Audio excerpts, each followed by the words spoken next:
നിൽക്കുന്നത് ഞാൻ അന്ന് കാസിൽ കോമ്പിൽ പോയില്ലേ, അപ്പം ഞാൻ പറഞ്ഞു കോട്സ്വേൾസ് ഏരിയയുടെ കുറേ വില്ലേജസ് ഉണ്ടെന്ന്. അപ്പോൾ അതുപോലെ തന്നെ ബ്യൂട്ടിഫുൾ ആയിട്ടുള്ളൊരു വില്ലേജാണ് ബൈബറി. അപ്പോൾ ഞങ്ങൾ ഇന്ന് അവിടേക്ക് വരാമെന്ന് വെച്ചു. അവിടെ എത്തി. തമാശ അതല്ല, പാർക്കിംഗ് ഇല്ല. അതിൻ്റെ ആ ഒരു മെയിൻ സ്ഥലത്തിൻ്റെ ചുറ്റും ഞങ്ങൾ ഒരു പ്രാവശ്യം റൗണ്ട് ചെയ്തു, ഇല്ല. വീണ്ടും അതേ വഴിക്ക് റൗണ്ട് ചെയ്തു, ഇല്ല. അങ്ങനെ ഒരു 4 പ്രാവശ്യം റൗണ്ട് ചെയ്തിട്ട് കിട്ടാണ്ട് ഒത്തിരി മാറിയിട്ടാണ് ഞങ്ങൾ പാർക്ക് ചെയ്തിട്ടുള്ളത്. അപ്പോൾ ഇപ്പോൾ ഞങ്ങൾ അങ്ങോട്ട് നടന്നുകൊണ്ടിരിക്കുകയാണ്.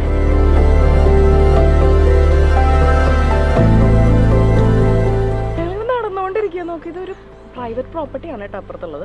അതിൻ്റെ കോമ്പൗണ്ട് വാളാണ് ഇത്. കണ്ടിങ്ങനെ പണിഞ്ഞേക്കല്ല, ഇങ്ങനെ സ്ലാബുകൾ കല്ല് അടക്കി വെച്ചിട്ട് ഒരു മതിൽ.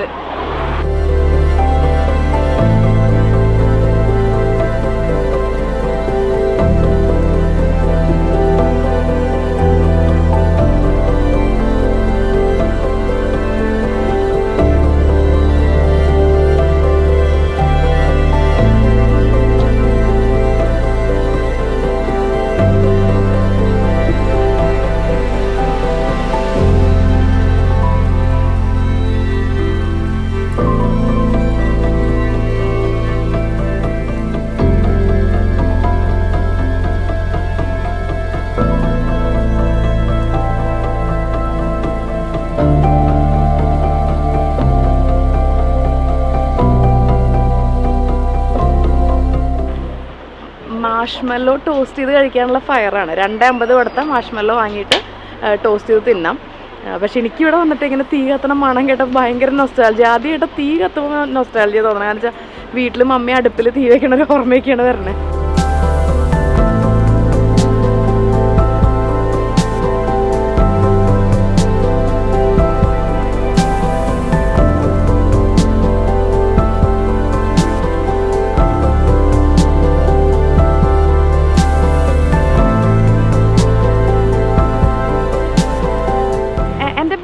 കാണുന്നതാണ് ഒരു ട്രൗട്ട് ഫാം. ട്രൗട്ട് എന്ന് പറഞ്ഞ ഒരു ടൈപ്പ് മീനാണ്. അപ്പോൾ അതിൻ്റെ ഫാമാണ് ബാക്കിൽ. അപ്പം ആക്ച്വലി നമുക്ക് ഒരാൾക്ക് 7.50 വെച്ച് കൊടുത്തു കഴിഞ്ഞാൽ അതിൻ്റെ ഉള്ളിലേക്ക് പോയിട്ട് നമുക്ക് നമ്മുടെ തന്നെ മീനിനെ പിടിക്കാം. എന്നിട്ട് അവിടെ തന്നെ ഇരുന്ന് ബാർബിക്യൂ ചെയ്യാം. എന്നിട്ട് അവിടെ ഇരുന്ന് കഴിക്കാം. നല്ലൊരു ഗാർഡനും എല്ലാം ഉണ്ട്. അപ്പോൾ എന്തായാലും ഇപ്പം അതിൻ്റെ ഉള്ളിൽ പോകുന്നില്ല.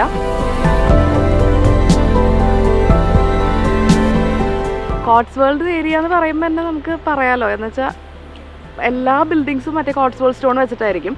കാസിൽ കോം വ്ളോഗിൽ ഞാൻ പറഞ്ഞല്ലോ. പക്ഷെ എനിക്കിപ്പോൾ പേഴ്സണലി ഇവിടെ വന്നിട്ട് എക്സ്പീരിയൻസ് ചെയ്ത് കഴിഞ്ഞപ്പോൾ എനിക്ക് തോന്നുവാണ് കാസിൽ കോമ്പൊന്നും ഒന്നുമല്ല, ഇതാണ് ഭയങ്കര ബ്യൂട്ടിഫുൾ. കാരണം വെച്ചാൽ ഒരു വാട്ടർ സ്ട്രീം പോകുമ്പോൾ തന്നെ മൊത്തം ലുക്ക് അങ്ങോട്ട് മാറും.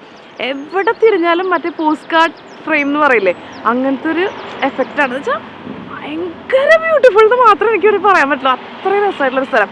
നമ്മളെപ്പോഴും ഇങ്ങനെ കേൾക്കും ഇംഗ്ലണ്ടിലത്തെ ഫെയറി ടെയിൽ വില്ലേജസ് എന്ന് കേൾക്കും. അതുപോലത്തെ ഒരു ഫെയറി ടെയിൽ വില്ലേജാണിതെന്ന് ഞാൻ പറയും.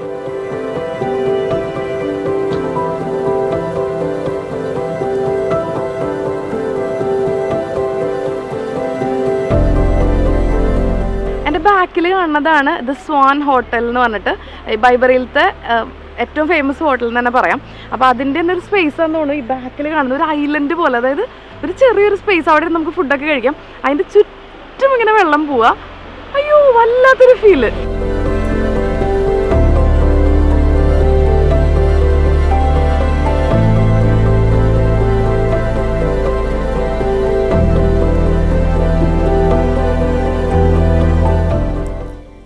ഇങ്ങനത്തെ ഈ വില്ലേജുകളുടെ എപ്പോഴും ഭംഗി ഞാനിങ്ങനെ ചിന്തിച്ച് നോക്കുമായിരുന്നു, എന്തുകൊണ്ടാണ് ഇത് ഇത്ര ഭംഗിയെന്ന്. അപ്പം ഇതിനെ ഇങ്ങനെ ഒത്തിരി ഭംഗികളാക്കുന്ന കാര്യങ്ങളെന്ന് പറഞ്ഞാൽ ഒന്ന് അവിടുത്തെ ബിൽഡിങ്ങുകൾ തന്നെയാണ്. ആ ബിൽഡിങ്ങുകളുടെ പഴമയും അത് കൺസ്ട്രക്ട് ചെയ്തിട്ടുള്ള ഒരു രീതിയും അതിൻ്റെ സ്ട്രക്ചറും അതിൻ്റെ ഷേപ്പും ഒക്കെയാണ് ഒരു കാര്യം. പിന്നത്തെ ഒരു കാര്യമാണ് ഇങ്ങനത്തെ വാട്ടർ സ്ട്രീംസ്. ഈ പോകുന്ന വെള്ളങ്ങൾ മുഴുവൻ എനിക്ക് തോന്നുന്നു ഇതൊക്കെ ഈ റിവർ തേംസിൻ്റെ ഇതിൽ നിന്ന് ഇങ്ങനെ എന്താ പറയുക, അതിൽ നിന്ന് വഴിത്തിരിഞ്ഞ് വന്നിട്ടുള്ള കുഞ്ഞു കുഞ്ഞു റിവറുകളായിട്ട് ഒഴുകുന്ന പുഴകളാണ്. അപ്പോൾ ഈ വില്ലേജുകളിനൊക്കെ ഇങ്ങനെ ചുറ്റിപ്പറ്റി ഇങ്ങനത്തെ കുട്ടി കുട്ടി പുഴകൾ ഒഴുകുന്നുണ്ടാവും. അതൊരു കാര്യം. പിന്നെ അവിടെയുള്ള ബ്രിഡ്ജുകൾ, ഈ വെള്ളത്തിൻ്റെ അപ്പുറത്തോട്ട് ഇപ്പുറത്തോട്ടൊക്കെ കിടക്കാൻ വുഡൻ ബ്രിഡ്ജായിട്ടൊക്കെ നല്ല സ്റ്റോണിൻ്റെ വുഡൻ്റെ ഒക്കെ നമുക്കിങ്ങനെ സിനിമകളിൽ മാത്രം കണ്ടിട്ടുള്ള പോലത്തെ ബ്രിഡ്ജുകൾ. പിന്നെ അങ്ങനത്തെ വില്ലേജുകളിൽ തന്നെ നമ്മൾ നോക്കിക്കഴിഞ്ഞാൽ ഇപ്പം സൈൻ ബോർഡ്സ് ഒക്കെ ഇങ്ങനെ വുഡനായിട്ട് നമുക്ക് എപ്പോഴും അതൊരു നമ്മൾക്ക് കണ്ടുപരിചയമില്ലാത്തതും നമ്മൾ സിനിമയിൽ മാത്രം കണ്ടിട്ടുള്ളതുമായിട്ടുള്ള പോലത്തെ ഒരു ലോകം. അതാണ് ഇങ്ങനെ എന്താ പറയുക, നമുക്ക് ഈ ഫെയറി ടെയിൽ വില്ലേജസ് എന്ന് പറയാൻ തോന്നുന്ന ഏറ്റവും വലിയ കാര്യം അതാണ്.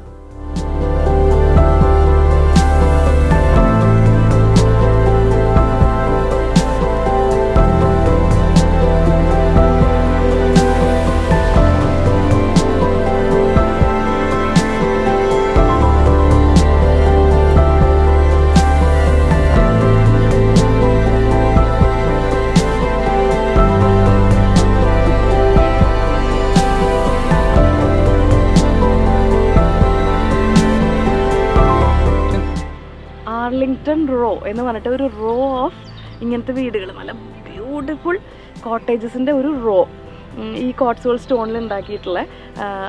എന്താ പറയുക, നമ്മളിങ്ങനെ മൂവീസിൽ, അത് മൂവീസ് എന്ന് പറയുമ്പോൾ ഞാൻ പറയുക ഇങ്ങനെ ഹോബിറ്റ് പോലത്തെ അല്ല, പക്ഷെ അങ്ങനത്തെ ടൈപ്പ് മൂവീസിൽ മാത്രം കാണുന്ന ടൈപ്പിലുള്ള ഒരു സൈഡ് ഫുള്ളിങ്ങനെ പല പല പല ലെവലിലായിട്ട് വീടുകളിങ്ങനെ നിൽക്കുക.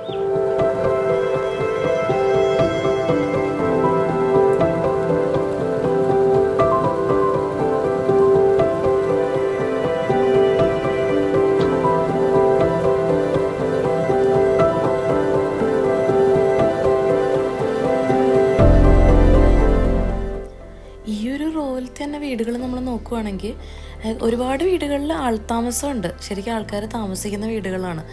അപ്പം ഇങ്ങനെ ഇത്രയും ടൂറിസ്റ്റ് വന്ന് പോയി എന്നും ഇങ്ങനെ ആൾക്കാർ വരുന്നൊരു സ്ഥലത്ത് താമസിക്കുക എന്ന് പറയുന്നത് എനിക്കറിയില്ല അത് എത്രത്തോളം പ്രാക്ടിക്കലാണ് അവിടെ ഉള്ളവർക്ക്. പക്ഷേ സ്റ്റിൽ എന്ത് ഭംഗിയായിട്ടാണ് അതൊക്കെ മെയിൻറ്റെയിൻ ചെയ്തിട്ടുള്ളത്.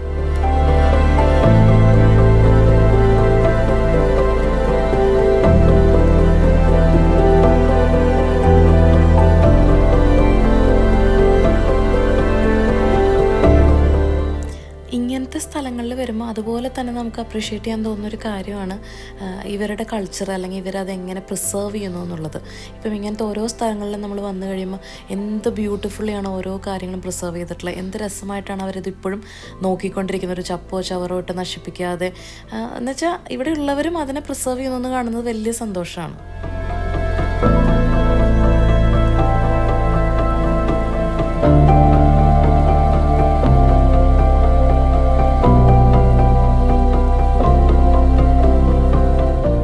അപ്പം ഞങ്ങൾ ഈ ബൈബറി ഒരു കഫേ ഉണ്ട് ഈ ട്രൗട്ട് ഫാമിനോട് ചേർന്നിട്ട് തന്നെയുള്ള ഗിഫ്റ്റ് ഷോപ്പൊക്കെ ഉള്ള കഫേ. അപ്പം ഞങ്ങൾ വിചാരിച്ചു എന്തെങ്കിലും കഴിക്കാമെന്ന് വിചാരിച്ചു, ഉച്ചയായി. അപ്പോൾ അതിനുവേണ്ടി കയറി. ഇപ്പോൾ അവരുടെ സീറ്റിങ് അവരുടെ സീറ്റിങ് ഭയങ്കര രസമായി. ട്രൗട്ട് ഫാമിൻ്റെ തൊട്ടടുത്താണ് ഇതിൻ്റെ സീറ്റിങ്. അപ്പോൾ ഞങ്ങൾ അതിൻ്റെ ഉള്ളിൽ കയറിയില്ലെങ്കിലും ഇതിനകത്തുള്ള ഫുൾ ഫിഷിനെ കാണാം. വളരെ രസമായി ഇരുന്ന് ഡൈൻ ചെയ്യാൻ പറ്റുന്നൊരു സ്ഥലം.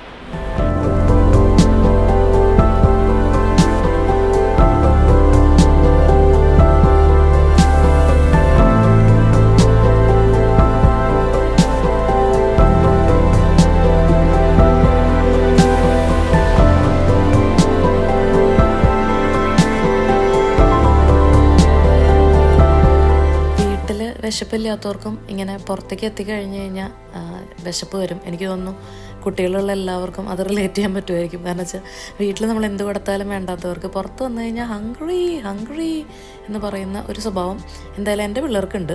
അപ്പോൾ അതുകൊണ്ട് പിന്നെ എന്തായാലും കഴിക്കാമെന്ന് ഓർത്ത് കയറി. പിന്നെ ഇങ്ങനത്തെ ഒരു സ്ഥലങ്ങളുടെ നമുക്കറിയാമല്ലോ, ടൂറിസ്റ്റ് പ്ലേസസ് ആകുമ്പോൾ ഫുഡിനൊക്കെ നമ്മൾ നോർമലി പോയി കഴിക്കുന്ന സ്ഥലങ്ങളുടെ ഡബിളും ട്രിപ്പിളൊക്കെ ആയിരിക്കും ചാർജ്. പിന്നെ എന്നാലും നമ്മളൊരു രസത്തിന് കയറി കഴിച്ചു. അപ്പോൾ ഈ പറഞ്ഞ പോലെ ബർഗേഴ്സും പിന്നെ അങ്ങനെ സൂപ്പൊക്കെ ആയിട്ട് ഞങ്ങൾ കഴിച്ചു. പിന്നെ സാമി അതിൻ്റെ ഇടയിൽ കൂടെ പാലൊക്കെ കുടിച്ച് അവനും ഒന്ന് ഫ്രഷായി. അങ്ങനെ കുറച്ച് നേരം അവിടെ ഇങ്ങനെ എൻജോയ് ചെയ്തിട്ടുള്ള ഒരു ഡൈനിങ് എക്സ്പീരിയൻസ്.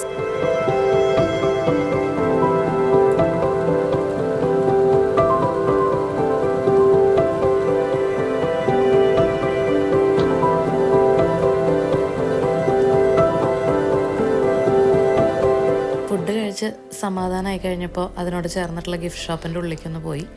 അപ്പം അവിടുത്തെ പ്രൊഡ്യൂസ് നമുക്കറിയാമല്ലോ, എല്ലാ ടൂറിസ്റ്റ് പ്ലേസിലും ഉണ്ടാകുന്ന പോലത്തെ ഒരു ഗിഫ്റ്റ് ഷോപ്പ്. കുറേ ഇങ്ങനെ ഹാൻഡ് മെയ്ഡ് സ്റ്റഫും കുറേ ഫുഡ് ഐറ്റംസും ഒക്കെ ആയിട്ടുള്ള നല്ലൊരു ഗിഫ്റ്റ് ഷോപ്പ്. അപ്പോൾ അതിൽ കൂടെ ഞങ്ങളൊന്നും വാങ്ങിയൊന്നുമില്ല, ചുമ്മാ അതിൽ കൂടെയൊക്കെ ഒന്ന് നടന്നിട്ടിങ്ങ് പോകുന്നു.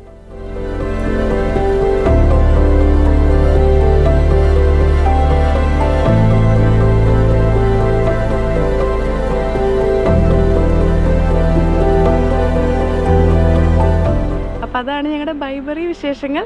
എല്ലാത്തിനും കാറിലാക്കി അടച്ചു. ഇനി ഞങ്ങളിവിടെ പോവുകയാണ്. നോക്കട്ടെ, ചിലപ്പോൾ ഒരു സ്ഥലം കൂടെ ഒന്ന് പോവും. അപ്പം അത്രയേ ഉള്ളൂ. എല്ലാവരും സ്റ്റേ ബ്ലെസ്ഡ്.